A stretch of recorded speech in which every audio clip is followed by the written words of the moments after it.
som ska bli mamma. Vilket är helt jäkla sjukt, jag tror inte jag har förstått det än. Och jag kan inte lägga upp det här nu så därför kommer det i efterhand på Snap för att hon följer mig här och jag har henne som vän och jag vill inte blocka henne och ta bort henne. Det hade varit... I can't.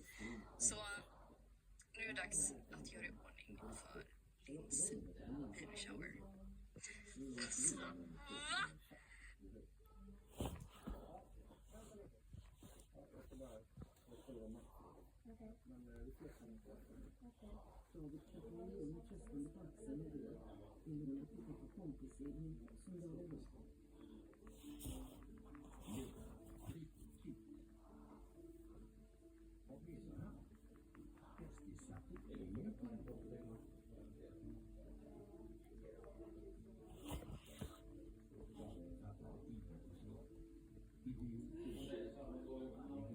Siinä